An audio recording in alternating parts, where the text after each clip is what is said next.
In this edition of Garden Talk with the Tulsa Master Gardeners, we talk about how to identify and control moles and gophers in your yard, and we'll show you a plant that not only attracts pollinators to your garden, but has a very unique flower.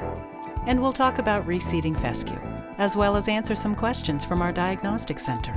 Welcome to Garden Talk. Welcome to this week's episode of Garden Talk. We're glad you're here. The first one, we got lots of good responses. We appreciate that. I'm Tom Ingram. I'm Master Gardener here with Brian Jervis. Hey, Brian. How are y'all today? Oh, we're good. Are you guys good? We hope we're all good. You bet. We got a good show, we think, for you this time. We got a lot of good feedback from the last show, so keep that coming. So let's dive in. Let's get in the middle of it. All right. We're going to start with our pest of the week. And Brian, our pest of the week this week is every year. Every year, we don't necessarily see them like this, but we see the damage coming from these guys. Moles and gophers. Moles and gophers. Moles and gophers. I think anybody that has a yard or has a garden or that's out there will come across moles or gophers, and they're a challenge. Well, and sometimes it seems like they're gone, we're doing fine, and then all of a sudden, bang! Here's some damage from one of them. Just when you think you got them under control. Just when you think you've moved past that. They bring you right back down to reality. Right, so moles and gophers here. We got gophers over here on the side. Like I think when we were talking earlier, you're saying we're never going to see either of these like this for the most part. Thank goodness. I mean, you'll see some every now and then. You'll see a cat bring one up or right. things, but for the most part, they're going to stay under the ground where they're feeding. That's their home. That's where they want to be. That's right. So yeah, you've got moles and gophers, pocket gophers to be specifically. Gophers eat grain and grass is kind of what I like to say. Moles eat meat. Right. So they're two different animals, two different critters. The control's different. They look different. Their damage is different. Right. So that's one thing we've got to do up front is to figure out which one we have. One of the tricks is we may have both of them. So they may be running interchangeably, but we've just got to kind of figure that out, and then we can kind of go from there. The correct diagnosis, I know we've had people that will say, well, the moles are destroying my plants. Well, not necessarily. It might not be the moles. It's likely the gophers that are. That's correct. Since they're eating grain and grass and roots, that's what they're eating. They'll eat a little bit of insects, but for the most part, those gophers are going to be eating plants. Right. Well, and a difference between the critters here, you'll notice the mole. Those hands are built for digging. You can those are big digging paws. They let them dig those tunnels and move around the yard. And that little snap. I mean, it just seems like a custom built for digging. It does, and I mean that hand, that arm takes up. It's bigger, almost as big as his head. Oh, so really? I mean they're rolling through. Size of these guys, the gopher is kind of a small cat. So he's a big fella. She's a big fella. So she, and the mole's going to be smaller. He's going to be more size of your hand. So maybe a quarter of the size of the gopher. But again, you won't hardly ever see the critters themselves. So it's the damage that we see. So let's go to the next one. Yeah, Kind of get in. Speaking of damage. Yeah. So this one is a gopher mound, a pocket gopher mound. So that what's happened, his tunnel is a little deeper in the soil. Right. So he's pushing that dirt up. Tighter soils, the more pockets of dirt you'll have. The looser soils, they don't have to push it up as much. They can push it around the tunnels. So as they're digging, they can either push it aside or push it up out of the ground. And that's what we're getting here on the mound for that gopher. I know sometimes now just driving down the highway, maybe in a schoolyard or something, you'll see 15, 20 of these holes, and I mean, they're pretty prevalent. Yeah. So that may be tighter soil. That soil may be tighter, and where they're having to push it up quicker. So that particular one is a gopher. So let's go. You want the key, gopher key. Gopher key. That's a sure sign. You can tell if you see their keys. If they left their keys outside the tunnel, then they're there. You know it's there. But that's just there for scale. The size may vary. It may vary from 6 to 8 inches in across to 2 feet. So it all really depends. So identification, this is a gopher. Correct. And then this is a mole. So this is a mole. The moles, you won't see pockets of dirt. You'll see the tunnels where they've lifted that up. They don't have to push that dirt up because that tunnel's right on that surface. So you'll see that enlarged tunnel pretty much net-like all throughout our yard, just where it's raised up, and they're traveling as a highway right underneath that ground, underneath that surface.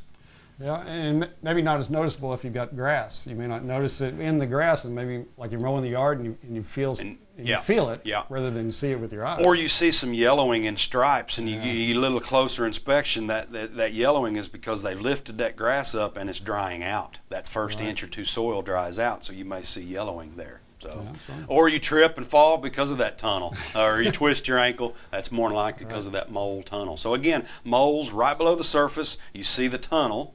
Right. Gophers, you see pockets of dirt. Right. Now we call them pocket gophers.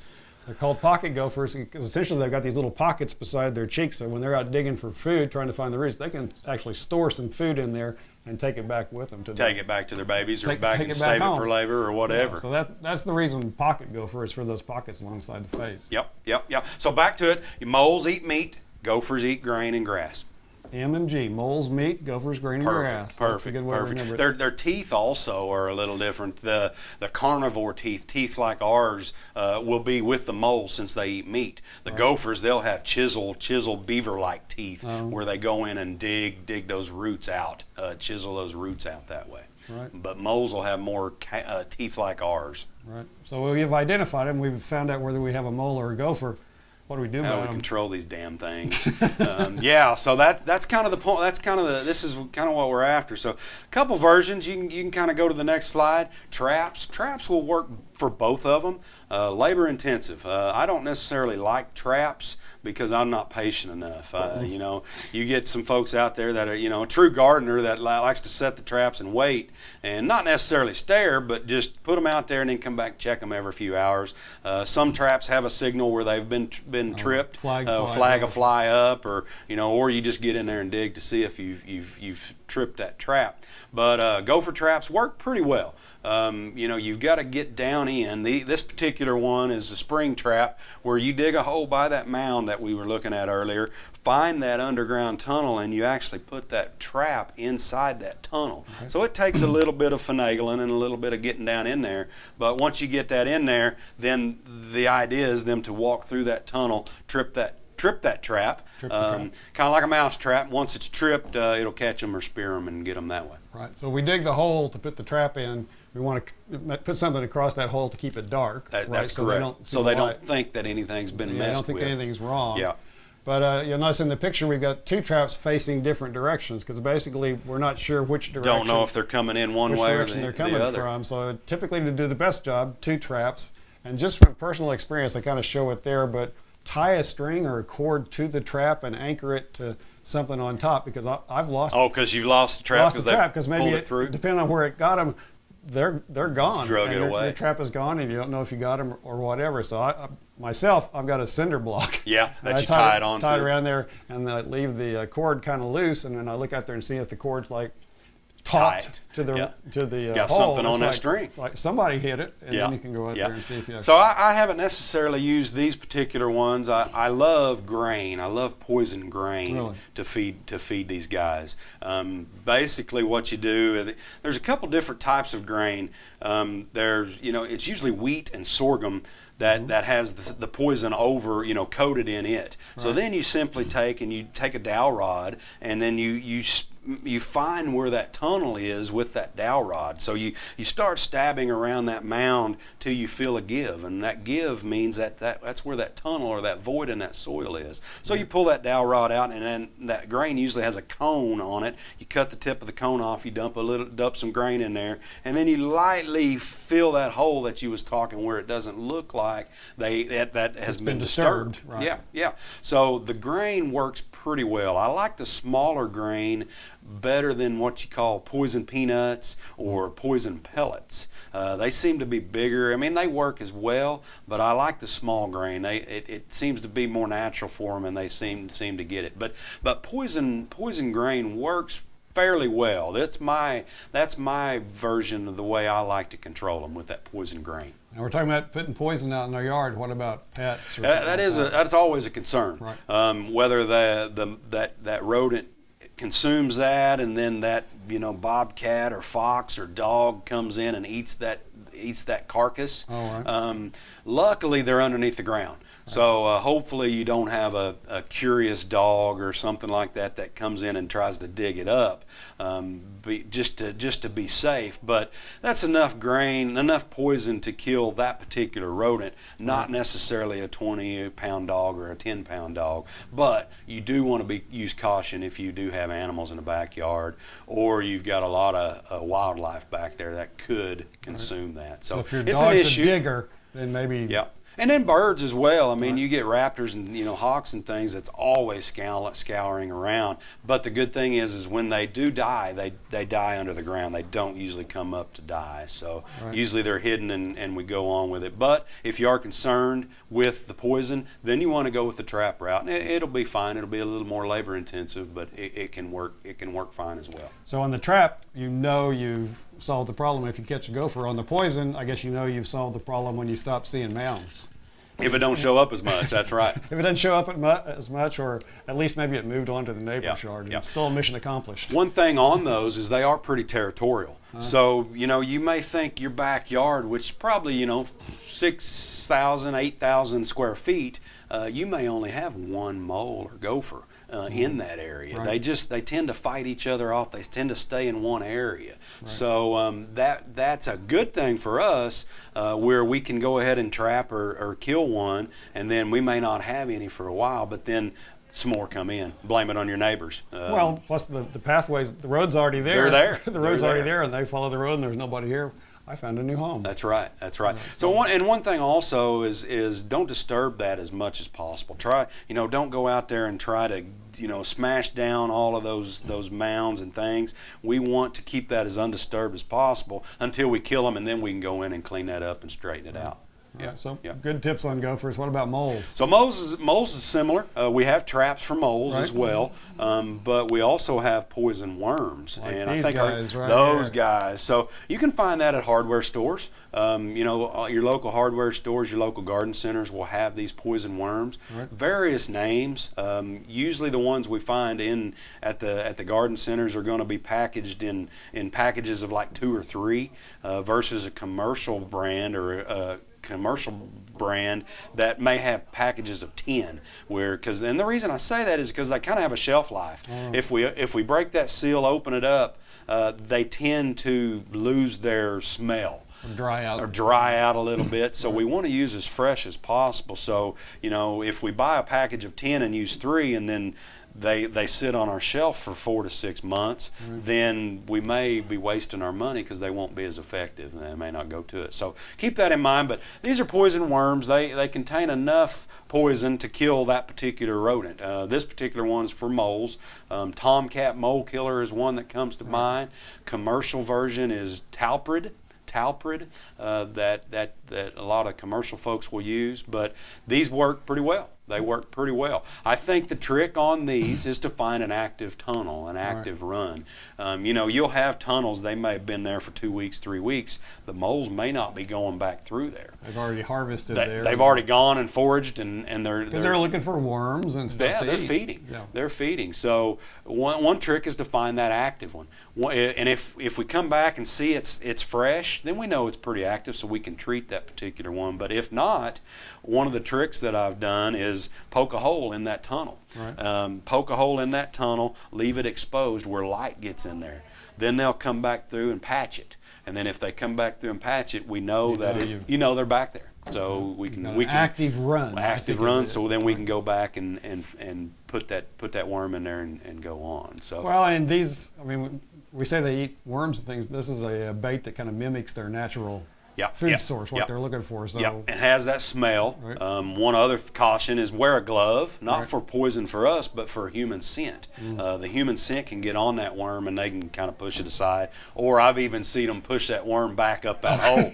They're mad. Try again. Yeah, ha, you're going to get this back up there. But when that was human scent or just something they didn't like. But if you look real close, it kind of has that cutellum on an earthworm. It looks like a worm. It looks like worm. And especially in the dark. Yeah, definitely. And it's If dark you're in down the dark there. in the tunnel, it's going to feel like a worm. Yeah, I didn't think of that. Yeah. But yeah, The color wouldn't matter. Yeah, they're feeling a lot. Well, that's right. Eyesight's horrendous. Yeah, as it would be if you were. But yeah, I mean, and another thing, definitely on the tunnels, you don't want to disturb those tunnels. You know, you have a tendency to go in and try to smash them down so our yard looks better. But if we're trying to control, try to leave it as undisturbed as we can. And then once we notice that we're not seeing any new ones, then we can go through there and pack it back down and go on. So just more caution. So the next slide. Yeah, what about these traps? Guys? These are harpoon traps. Right. These are mole traps, and you can kind of tell right there that you know, this goes in right kind of straddles that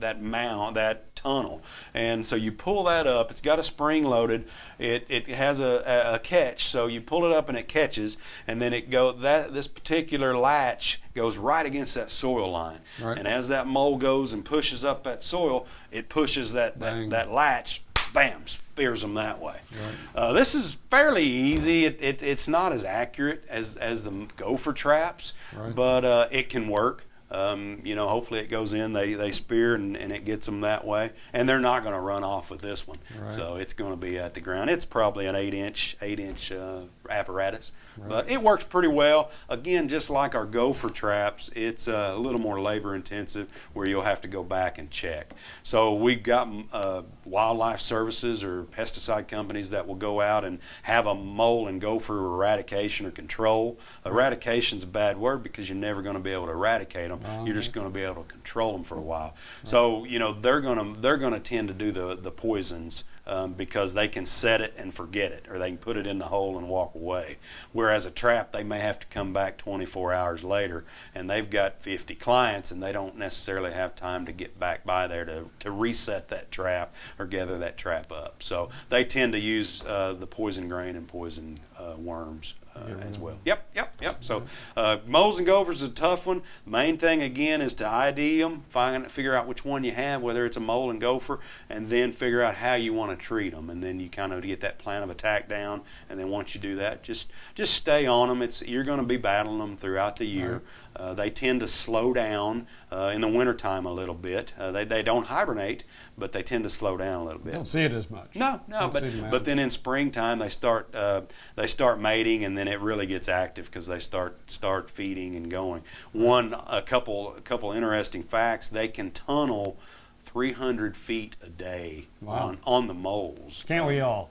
Tunnel 300 feet, so that's a football field. Right. So they're foraging. Their system, they have to eat. They have to metabolize a whole fast. They have a fast metabolism, so they have to eat their body weight during the summertime, basically every day. Which is incredible. I'm glad we don't do that. We'd be fat, wouldn't we? But their metabolism's so fast that they have to forage and have to go out and eat. So that's one of the reasons they can do that football field today. And you get some nice, healthy, lush, good soil, good grass, lawns. That's perfect for them because it's harboring earthworms. It's harboring white grubs a little bit, but for the most part, the moles are eating earthworms. Well, that's something we always hear. I must have a lot of grub worms because I've got a mole problem. Not necessarily is what I think. Not necessarily. I mean, you know, we have a lot of grub worms out there and they'll eat them, but the earthworms are probably more numerous and they probably like them a little better. Their primary diet. Yeah, so you know, people say, well, kill the grub worms and you'll have less moles. Yeah, and that may be the case. But any of the grub worm killers or pesticides will also kill our earthworms. Earthworms are very, very tender. They are very susceptible to poisons. Right. So you know, I don't like to kill the grub worms to control the moles. I'd rather attack the moles themselves than what they're feeding on. Right. Well, I know just myself. People talk about having moles. It's like, well, you must have good, healthy soil. Correct. Because if you've got moles, they're there for a reason because you've got worms in there. They're not going to be there eating if there's nothing there to eat. Correct. And then there's also with the moles, you don't necessarily have to do anything about them. They can kind of aerate the soil, loosen up the soil, unless there's a problem, unless they're really tearing up your yard, you wouldn't have to do anything. I know in my yard, I've got a few moles, and we kind of coexist. Yeah. We don't worry about it. If they get out of hand. But once they get to that threshold, Yes, and it's like, I'm going to get you. Well, we talk about it first, and then we negotiate. You give them a chance. We negotiate, and there's only one end to the negotiation. Anyway, Yeah. so anyway, lots of good. But yeah, it is, but you will have to just kind of stay on them. It's one of those that you just kind of got to be aware, and then you may kill them, and they may be gone for a couple months, Right. or they may show back up after a couple weeks. So, and where do they come from? Aliens bring them in, I guess. Who knows? Again, you write that down. Aliens drop them in, but no, the neighbors, and they've survived this long for a reason, Right. and they'll continue to survive. Right, and I know sometimes with the moles, you'll see the mound, and then it'll go to like the curb or something, and they'll be going down the curb. Fall down that curb. Down the curb, because Yeah. to avoid having to dig. Or under your the house foundation. Okay. That's a great place to set that trap, because you kind of got a straight run, and you kind of know they're going to go from this part of the yard to the flower bed, and the only way they can get there is through that foundation run. So that particular one works pretty well to treat. Another damaging thing is indirect damage is from wildlife. Wildlife will go in and digging them out, looking for them? digging, not necessarily the moles and gophers, but they'll be digging the earthworms and the white grubs. So again, a healthy lawn brings in earthworms, brings in more wildlife. So like possums, like armadillos, like skunks. That they can kind of dig and forage for the earthworms too, and the things. So that's again a true sign of a good healthy turf is all of this activity. Not necessarily good activity for us if we're trying to keep a good lawn, but wildlife can be an issue on having extra white grubs and earthworms in there. Right. Yep. So, lots of good information there on moles and grubs. Hopefully. Be some strategies in there for people to work in their yards. Little bit of a longer explanation, but I think it's one that's justified because we all battle it for the most that's part. right. It's something we all face. That's right. So let's go to the next subject. All right. So next up, we've got the plant of the week. This week we're going to be talking about it's called Turk's cap, which is kind of an unusual. I thought it was an unusual plant when I first heard about it because I fell in love with these flowers. They're just so unique, and you can kind of see why they might call it Turk's cap. You don't see a lot of pretty red color during this time of year. Right. And I think you said you took this picture yesterday. Yeah, this is yesterday out in my garden. I bought these in the spring, and they were just small little shrubs, and now already just by default they're growing out. But these things can grow like 4 feet. Be like a 4 feet big shrub, maybe even bigger depending on the weather and the conditions. But it's a great shrub with the beautiful flowers. The hummingbirds and the bees and the butterflies love them. It's just so much fun to see them out there flying around on those. When this time of year, a lot of the flowers are kind of just done not their thing. Not looking so good. And then these kind of pop up in July, August, and September. So they've got a fresh, new, really pretty food source. It's pretty drought tolerant. And I don't know, I like it. I think it's personal experience. I like it in the garden. So I like it too because it's different. And you will have it. Maybe you have it on your walkway where people walk in and look at that flower. They're going to say, man, they're going to stop and look at it because it's red. It's showing, real showy. But there's not a lot of stuff in the garden right now that is looking just really bright and brilliant like this particular one is. But good flower, good plant. We've got one at the demo garden at the extension office, and it's been there for 6 or 8 years, and it's kind of mound up and looks good. We kind of good size. Yeah, well, it's probably 4 by 4, probably, and then we, if we need to cut it back, it'll take a pruning pretty well. Probably prune it in midsummer. That'll also help make it not so spindly, where it kind of keeps it a little more compact. By cutting the tops off, then it'll grow out. It'll grow through the middle and through the sides, keeping it thick. And a thicker plant's going to produce. This one's kind of a little spindly. Nothing against your plant. It's brand new. Yeah, that's right. Getting established. So if we'd have cut it in the midsummer, it would have kind of compacted it a little more. But it does have a tendency to get a little big and a little spin. I don't want to say spindly, but a little a little out there. But good plant. Spindly or not, I like it. That's right. Good plant. Go to your nursery; they'll have it. Springtime's a great time to plant it. You can plant it now. Springtime's probably the best on this one to get a root get the roots established, because I have heard that if we do plant it late in the season, we've got to be careful with it not being established enough and freeze back or freeze out. Right. So, but now's a good time. You go to the nurseries and you see a sale on it. I grab a few of them, put them in the ground, see what they do. And then wait for your neighbors to go, what the heck What is is that? I like that. Yep, that's a cool plant and a pollinator. Again, and that pollinator. term. So pollinator. Yep. They love it. I like Yep. to watch them. Definitely. Great All plant. right. Great plant. Our plant of the week, Turk's cap. Give it a try. Go to the nurseries. So now we're talking about what we should be doing in our garden right now. We call it now's the time. Now's the time we should be doing this, and now's the time we should be. So now's the time is early fall, Right. getting into fall. Right. So now obviously fescue. Reseeding fescue. Fescue is it's fescue time. Right. We're about to get into that, those state fair times when we usually will break that summertime pattern where we get out of the 90 degrees. We start getting a little moisture. The nights are cooler. They're getting longer. So that's a perfect time to start seeding fescue. Well, now we say reseeding fescue, and I know this is a common question that comes into the diagnostic center. People will say, every year I seem to have to reseed my fescue. What am I doing wrong? Yeah. They're not necessarily doing anything wrong. They're not. I mean, we talked about tomatoes last week as job security for Right. us. Fescue's another one of those job security for us as well. Right.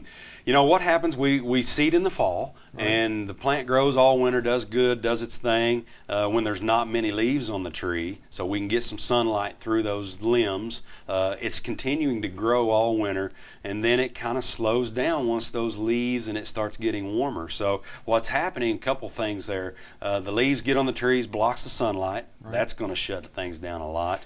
And the temperatures, once we start getting higher temperatures in the higher mid-80s, 80s to even 90s to 100, that plant shuts down.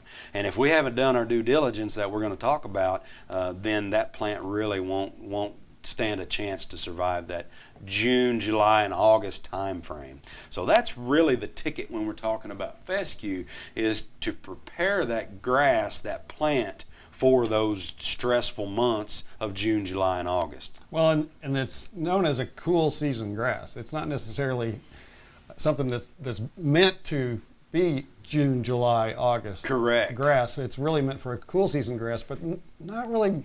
I don't know if there is a grass. I mean, people say, well, I like it for the shade. Well, it does better in the shade than Bermuda does, but they all need It all needs sunlight. Right. And if we're not getting, enough sun, it's not gonna survive. It's Right. gonna be very thin. It's gonna look bad. It's gonna get disease.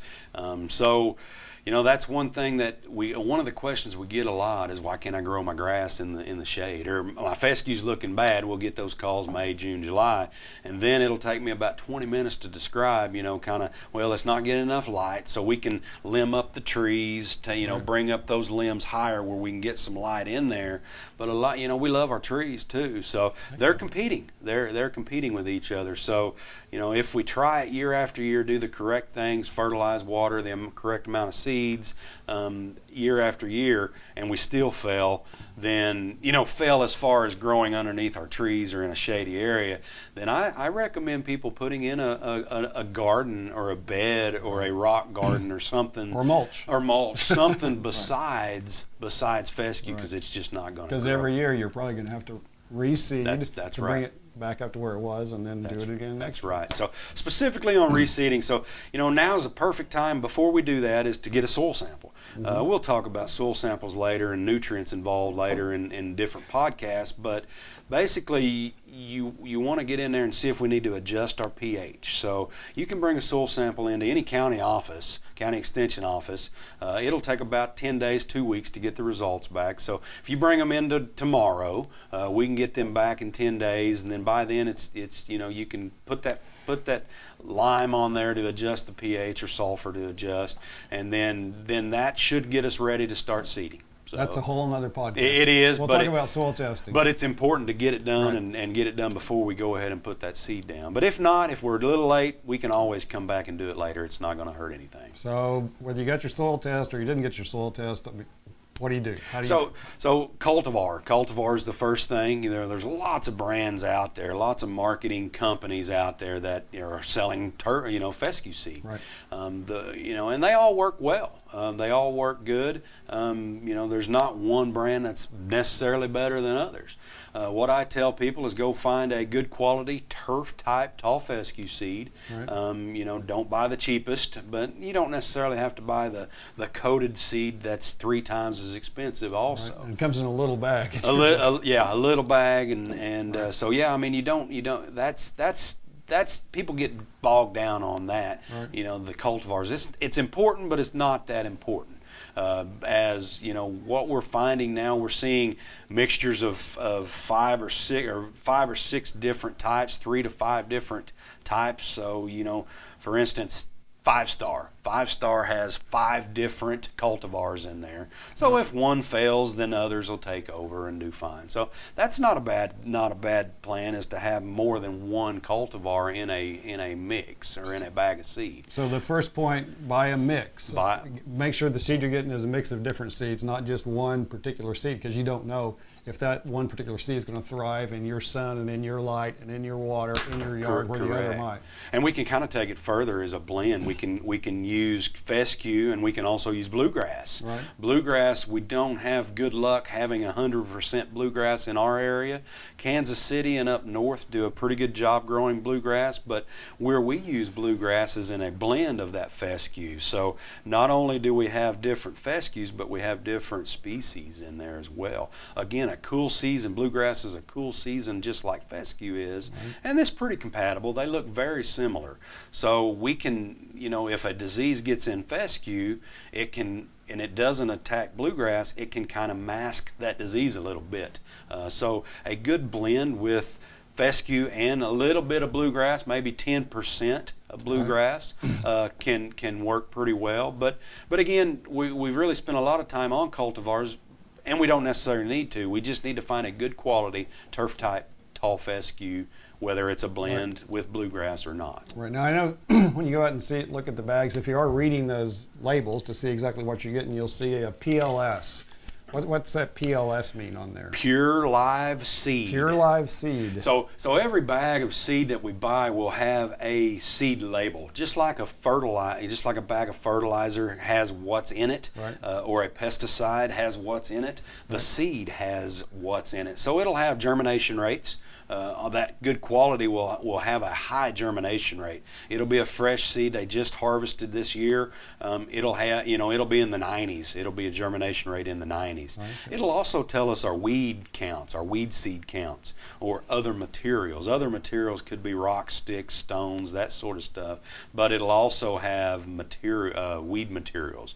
Noxious weed, they have to test for noxious seeds. Mm-hmm. So it'll say in that most every one will have 0 on that higher end quality seed, but it'll also have different weeds, other weed seeds there. So it may have 0.5. They don't necessarily identify that weed seed, but the lower that number, the better off. So if I had 2 bags, some had weed seeds and some didn't, of course I'd choose the one that didn't. Right. But that seed label is the law to have on there, and you may have not ever noticed it before, but read that label and see what's in it. You'll know what you're getting anyway. Yeah, that's right.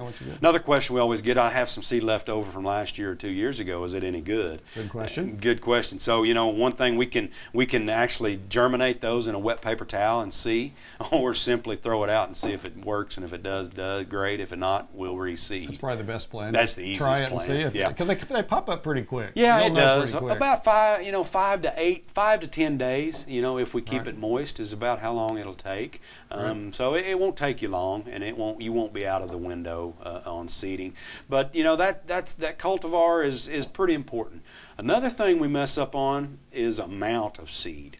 I recommend about 5 to 7 pounds on a new lawn, or a lawn that doesn't have a lot of per 1,000 square feet. Per 1,000 square feet. Good point. So 5 to 7 pounds per 1,000 square feet on a blank lawn, or a lawn that's pretty thin. And a lot of times homeowners say, and I'm guilty as well. You're not, I'm sure. No. But if a little works, then just put a lot on there. It'll look better. Right. not necessarily good, not good at all for fescue seed. What happens, we can make a beautiful lawn in about 30 days by putting a lot of seed out there. It'll germinate and grow, and you'll start mowing it, and it'll look carpet. It'll look perfect. But what happens as they start needing to grow and spread out, they're competing with each other. So they're growing side by side, and they can't spread out. So you've got two weak plants side by side that's going to end up dying later on. Versus if we had one plant in there, it's going to be able to grow and spread out and get thicker. And then not only are we looking at the tops, but underneath the ground that we're seeing, those roots aren't having to compete with nutrients, moisture, things like that. So the less the better on fescue seed on the amount, 5 to 7 pounds. So we say 5 to 7 pounds per 1,000 square feet, and people are like, well, how am I supposed to know that? And at least in my experience is, well, you can step off 1,000 square feet, measure out that poundage for your spreader, and then see how it goes. See if it covers the hole, or if you've got too much, and then you can adjust it, kind of hone that in, so then you know the rest of your yard, you're applying it at the proper rate. That's correct. And sometimes it'll say on the bag. Horseshoes and hand grenades, close enough. You don't want to put 15 pounds. 10 pounds is getting a little high. Thin on the thin side, 3 to 5 pounds. I mean, a lot of times homeowners aren't going to have a problem putting two less. But you know, as long as you get around that 5 to 7 pounds, what I do on my backyard, I know that it's 8,000 square feet. I've measured it, and I just know my yard is that size. So I'll know, thinking it through, 5 pounds times 1,000 pounds, 1,000 square feet. So 5 times 8, 40 pounds. So I'm going to need about 40 pounds, 40 to 50 pounds. So I'll buy a bag, a 50-pound bag, and I'll spread basically that whole bag of seed. I may keep a little in case I don't cover some areas, but that's how I look at it. So once you figure that footage, whether you walk it off or just ballpark guess it, that's going to be close enough. Yep. So that's the amount. Getting the seed bed ready. The good thing is that we need good soil to seed contact. So that means if we can get in there and till it, hey, we've got a perfect soil to seed contact. But a lot of times in yards we don't want to do that. So a simple, especially if we're reseeding. That's right. A simple raking, whether we power rake it or we go in and scalp it and try to take as much foliage off as we can, where that seed touches that soil, it's going to stay moist longer. It's going to germinate quicker versus landing on a bunch of grass or things like that, whether it's dead or living. That seed's up above the ground, it's going to dry out. Or leaves. It's just going to sit there. That's right. It's just not going to stay moist. It's not going to germinate. So if we can get that seed bed ready, the more we put into that bed, the better success we're going to have it to germinate. Proper preparation. That's it. So that's it. And then what we've got to do after we seed it, we've got to keep it moist. That's very essential. And like we mentioned earlier, 5 to 10 days it's going to germinate. So if we keep it moist for 5 to 10 days, once we start getting it up, those roots are going down also. And that's our goal, is to get those roots down where they can start pulling up moisture. The quicker we can do that, the quicker we can start letting that thing grow and shut off the water. So at the beginning, you water in a couple times a day? A couple times a day during the 90-degree days, 80-degree days, and then in the 70s, once we moisten that soil, it's going to have a lot. So it may be every 2 days with temperatures in the 70s. So it just depends on the weather, on the soil conditions, things like that. But again, as long as it's moist, then we're okay. Then we're good. Keep it moist until we can kind of reach that mowing height, about 2 inches, 3 inches, and then once we reach that mowing height, we don't have to water as much. We can almost shut our water off during the fall. I say that to people, and they think I'm crazy because they think fescue needs a lot of water. Well, the temperatures are low, the nights are getting longer, so it's not like a summertime or a springtime time where we have to keep moisture there to keep supplementing. It's not getting beat up every day. It's not hot. So we won't usually have to water during the fall. We can shut our irrigation system off. Now there we may get days where months where we dry out and haven't had moisture in 2 or 3 weeks. Then we may have to supplement that. But for the most part, shut that water off. Save that water bill until later on into June, July. All right. So don't overseed. Use it at the proper rates. Keep it moist.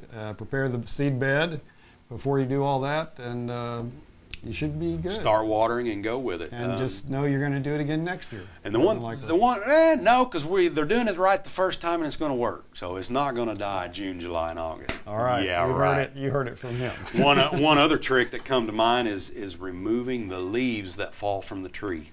Oh. Very important. We need to get after you've seeded. After you seed, so you're seeding in September and October. Right. We're growing in October. We've still got leaves on the trees. We're germinating, getting it growing, and then all of a sudden fall comes heavily, and then winter comes. Then we lose our leaves. So the leaves fall on top of that. Well, that's blocking a lot of sun, a lot of growing conditions, things like So it's blocking light, blocking moisture. So if we can either get in there and mulch them real well and get them down past the leaf canopy, or simply vacuum them up and get them off there, make them, compost them, get them off there. So that'll help allow that grass blade, that plant, to really grow and stretch and get there. Well, and plus they're fresh and new and tender. They can't take much. Can't handle much. Yeah, can't handle much. It's better get those leaves off there, let them get some sun. Yeah. Don't put them in the landfill. Put them in your compost bin. That we'll talk about. Or mulch them in. I just mulch them in. Mulch them in and go. Yeah. I mean, we've got so many trees in our yard, and people say, "No, you can't mulch those. You can mulch them in, and they just disappear." You can. And another thing that the nutrients, if we keep mulching those in and not removing the leaves when we mow, the grass clippings, right, it'll add fertilizer to our soil, so we don't have to fertilize as much. So we like that definitely. Right. Well, I believe it's Dr. Zhang over at OSU. He says that cow manure and leaves has the same amount of nitrogen in them, both about 1% of nitrogen, which doesn't seem right. It's crazy. It is crazy, but that's how it works out in nature. Yep. In the forest, they refertilize themselves from the nitrogen. And it works well. And it works well. All right, so I think we've covered reseeding. We hit that.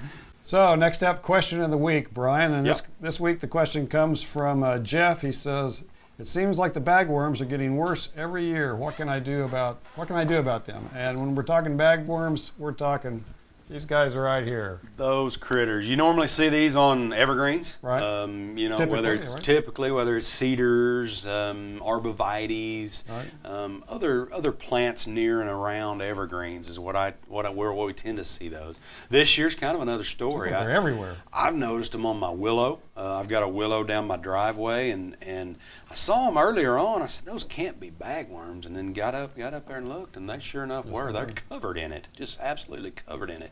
But you'll notice those now. They'll look about like this. Right. So their life cycle's kind of different. They have one generation a year. So they starting in the spring, basically they overwinter as pupa and then eggs inside this casing. So late winter to early spring will be eggs, and then they'll turn into larvae. So they'll kind of start feeding. You'll start seeing these things come out. Start seeing these things moving a little bit. Right. So this whole bag may move a little, and then as they get out, they're caterpillars. They're little worms, and they will start feeding and then start building their own nest behind them, kind of on their back end. As they feed, whatever they're feeding on, they'll start placing that silk out there, and they'll place the covering to help camouflage them from whether it's birds or humans or whatever. Right. But whether it's that willow leaf or that arborvitae leaf or that pine leaf, they'll put that around that case. They'll emerge, and that's going to be May, June is when they're going to start coming out. Right. And then as the time goes on, they will come out, they'll pupate, then they will kind of sit dormant, and then they will start mating. Mating's actually done this time of year, as they'll kick the males out of the nest, and then the females will stay in the nest, usually one or two, and then that male will then find that female inside that cocoon, mate, and then she will lay eggs in there, and then it'll start that cycle all over again. Yep. So they're all protected in this bag. In it that keeps cocoon. them safe. Yep. So physical removal is one way to do it. I know sometimes we mention to people physical removal, like, I don't want to do that. Yeah. And it can be time consuming because you get out there and just pick them off. But that's an option for moving, depending on the size of your shrub or wherever tree, it is, or you where can't they're get up to 'em. where they're at in their life cycle. They may be totally enclosed, so Right. we go in and spray a pesticide. Right. No matter how harsh that pesticide is, it won't get past that covering, so they're protected. They're good to go. Right. So when's the best time? If it is too big, we can't do it, or we just don't want to do the physical removal. How would we control it? So now's not a good time. Right. They're Don't pretty go much spray 'em now. There's no need to do anything now. So we need to wait until we see them crawling. Right. So that again is May June time frame. This year it seemed to be a little longer. We had a cooler, wetter spring and early summer. So it not only usually it lasts for about 3 weeks, a month. This time seemed like it was 2 months even that we saw those guys crawling. So back to when to spray is when we see them crawling. Right. BT, we've mentioned BT, Bacillus thuringiensis. Fun word to say. Great chemical, great organic chemical Right. that works well for caterpillars that are feeding. So we'll spray, they'll feed on that foliage, ingest it, and make them sick. They'll quit feeding and die that way. So BT works well. Right. There's also some contact insecticides that can do pretty good as well. But usually when I think bagworms, I think we're going to have to hand pick them because we never can hit that window when Right. we get the questions asked. Right. So if you hear any suggestions to spray them this time of year, that's just a waste of time. It's for the probably most not part. going to work very well because they're not going to be outside that bag. That's correct, Tom. Right. All right. Yep. Next question, Another comes question. from Edith. It says, I appear to have some small caterpillar, this is Caterpillar Week, eating my grass. Caterpillars eating my grass. What are they and what should I do about them? Well, it's probably... So it's that. guys. So we hear caterpillars eating grass in the fall. We think armyworm. Fall armyworms. Right. Fall armyworms. So more than likely that's it. Right. But we've also had a lot of other questions about caterpillars this week as well. Oh. It was kind of a caterpillar week, like you was saying. one hour I was in there trying to identify this particular one, and we had 3 more come in. Right. Kind of comes in droves. Not armyworms, but not something armyworms. else. It was something else. They were feeding on this particular one was feeding on their oak tree. Really? But back to the question, the lady, if they're feeding on the grass, more than likely it is an armyworm. Armyworms have multiple generations a year, unlike that bagworm, which just has one. Usually armyworms have 3 to 4 in Oklahoma. They come in, they fly in as the moth. I think you got a moth. So this is the moth. This is the adult that's flying in. They will fly in usually from the south, come up, go north is how they travel. So we see these and we're all happy, but then we go back and But we then see we these. then we go and back we're to not happy them and we're anymore. not. And so you'll see damage. Sometimes you won't see the worm. You'll see where your yard has just been devastated. It just goes from pretty green lush growth to brown sticks in that. And what's happened, that armyworm has come in there in armies, thousands of them, and they'll just feed in droves, and they'll just kind of go through your yard in one night almost and eat your yard, go to the neighbor's yard. And then so what we'll get reports of, and kind of probably what's starting here, is we'll have pockets of hot spots where maybe this area in Owasso has, this neighborhood has armyworms. So so you'll see different pockets. You don't know when and where. They're soft-bodied. They're pretty easy to control. Soapy water will kill them. Insecticidal soap will kill them pretty good. But BT, we mentioned BT on the bagworms. They work well. It works well also. Trick is you got to get out there and get them sprayed before they attack. Before they basically chew all the foliage off the leaves. Right. Well, you can also run a little test. If you think you have armyworms, you can get a gallon of water, mix up some lemon dish detergent in there, a tablespoon or something, mix that in there, pour it on a small little area, and if you see them start wiggling and floating around, coming up, then you know you've got armyworms. A lot of the times you can get on your hands and knees and scalp, but that soapy water just in that little area will help tell you if you've got enough. I always remember one year, seems like a few years ago, we had kind of an outbreak. Armyworms were really bad, and some gal called into the diagnostic center, and she said she saw them coming across the street. Yeah, they're like being across invaded the by street, sidewalk. Yeah, they've ate themselves out of house and home. Army worms. Here comes the army. So they're going on. Yeah. But so that's an armyworm. But the other ones that we had calls on is other types of caterpillars. Right. Whether it's the loopers, the inchworms, the small green, yellow that we see, they're feeding as well. Kind of a similar life cycle. You'll notice them on cabbage. Some of our vegetables vegetables Broccoli. now. I had 'em on Broccoli. broccoli. You had that on your broccoli. Right. But controls are similar, which is that BT product that we mentioned. Right. Will work well.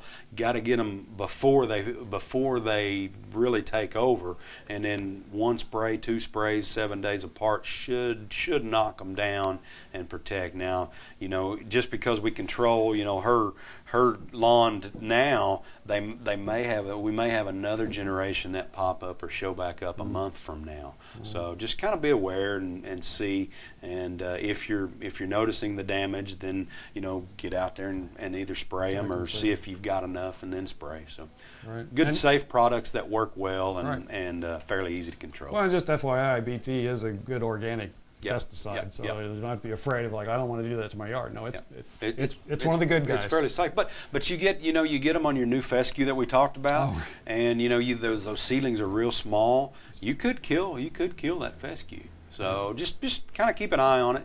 You do all that work, and then you come in with these armyworms, Armyworms. and they attack you in 2 days. It's always something. Or you leave for the weekend and come back Right. and ready to mow, and it's already mowed. Well, and that's what happened to my broccoli. We went out of town and came back, and it was pretty much gone because the loopers had Yep. chewed it all up. They're pretty fast. They're pretty Yeah, voracious eaters. as well. there's a bunch of them. Yeah. There's a bunch of them. All right. Yep. Good tip. Next, we move to our Believe It or Not segment. What's our Believe It or Not this week? So this one- Basically questions that come into the office is what we're talking about that are kind of maybe unusual or interesting. Or crazy, or just crazy. holy cow, what have they been drinking that day? So not necessarily on all of them, but this one is a pretty good one. Right. Not what I expected at all. So the lady calls in, and the question it calls in the office. And she said, I need help pruning my pecan tree. Right. Okay, that's fair Reasonable. enough. Easy question. Pecans need a lot of pruning and a lot of care. So, we proceeded to ask what some questions. How big is the tree? Is it mature? Is it not? Has it been pruned before? Right. But as one would do. How did it survive the ice storm? Are they damaged limbs? That sort of stuff. So, how do I prune? And most of my time I'm kind of walking them through the process of pruning, but a lot of the times homeowners don't need to be up into trees. They don't Right. need to be up into mature trees pruning. So we're calling arborists. We're suggesting them call a good certified arborist to get up in there. But I was walking it through, and this lady seemed to know what she was doing, and so I said, "So can you send me a picture and I can kind of walk you through it?" I didn't have time to go out and look Right. at it. Pictures but always pictures good. had always worked, and then I could look at it and walk through it. So she sends me this photo. And there you go. Holy cow! We didn't know how to handle this. That is a and problem. I'm That's sure a problem pruning. That's a problem just to begin with. This right is there. this is a tree hugger deluxe's house. But no, so this tree's in the middle of the house. They built the house around the tree. Looks Obviously, like kind of crazy. Probably when it was smaller. Kind of things like good idea. The house but probably looks maybe 20 years ago, something like that. It was a much smaller tree. It was probably 20 years old when they did it. Right. So how do you prune something like this? Pecans are pretty notorious for having aphids that we talked about last week that drop the honeydew and all the Right. nasty stuff underneath, and then a lot of limbs and the pecans themselves. So this one's not necessarily a good tree to anchor your house around, literally. But I don't know if I'd anchor my house around any tree. But hey. Maybe not the best choice because not only are you going to have the leaves falling on your house, but then it's a pecan tree. So you're going to, during the season, you're going to hear You're going to have limbs pecan rain Yep, raining down on your house all the time. Yep. So you never know what's going to come in. You never know. That picture's worth 1,000 words, Right. and in this case, it definitely is worth 1,000 words. So if you're, Yep. the point is, if you're thinking about doing this, don't. Just say no. Don't build your house around a tree. Around the like that. tree, or even if you're going to try to protect trees that are close to your house that you're Right. building, do the right thing. Get an arborist on board. That tree may be worth $10,000. Because it helps anchor that house. It helps bring that house out, and it helps shade. And we love our trees, so it may call, it may value that much in the end. So we want to do the best we can do to protect that tree, not necessarily inside the house or inside the Right. walkway, but out around, so we can have a good mature tree for years to come. Well, and odds are, if they're not a problem now, roots are going to become a problem. Yeah, But the roots under the foundation and a lot of issues to this tree, yeah. But anyway, to this house.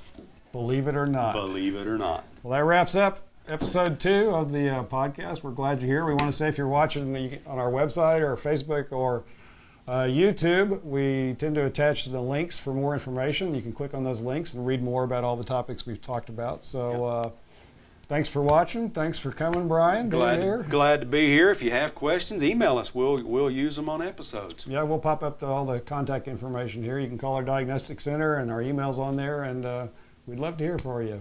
Have a great early fall, and see you next week. All right.